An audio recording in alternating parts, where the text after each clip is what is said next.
Hello बच्चों, let's see the question. The question says metallic block carrying current I is subjected to a uniform magnetic induction B as shown in the figure. The moving charges experience a force F given by which results in lowering of potential of the phase. Assume speed of the carriers to be V. तो अब हम इस question को solve करेंगे।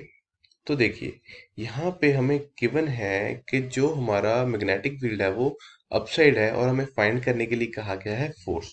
तो पहले देखिए यहाँ पे देखिए हमें पता है जो मेटेलिक ब्लॉक है उस पे चार्ज कैरियर है वो क्या है, इलेक्ट्रॉन्स। तो जो करंट फ्लो कर रहा है वो कहाँ करेगा, पॉजिटिव डायरेक्शन में। ठीक है, then the electron are moving along the negative axis. तो जो हमारा इलेक्ट्रॉन है वो उनके ऑपोजिट होगा, मींस नेगेटिव एक्सिस के अलोंग होगा। तो यहाँ पे हम लिख सकते हैं हमारा v क्या होगा, v will be equal to minus of V I. ठीक है, वो करंट के ऑपोजिट, करंट हमारा पॉजिटिव डायरेक्शन में है तो हमारा जो v होगा वो नेगेटिव डायरेक्शन में होगा।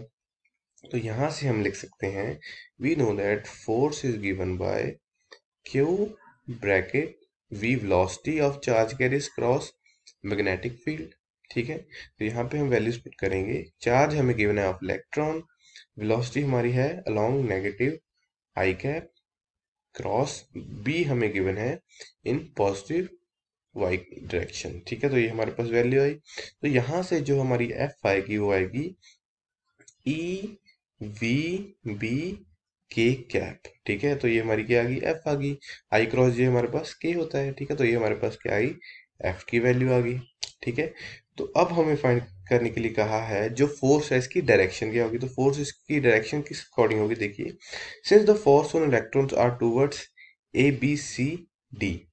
ठीक है, जो हमारी इलेक्ट्रॉन पे फोर्स लग रही है वो किसके अलोंग है, वो है ए बी सी डी के अलोंग।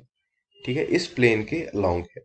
तो जो इलेक्ट्रॉन है वो वहां पे क्यूमुलेट होंगे तो वहां पे हमारा क्या होगा, लोअर लोअर पोटेंशियल होगा। ठीक है, तो हम कह सकते हैं जो हमारा आंसर है वो क्या होगा, ऑप्शन नंबर ए। ठीक है, so I hope you understood it well. Best of luck.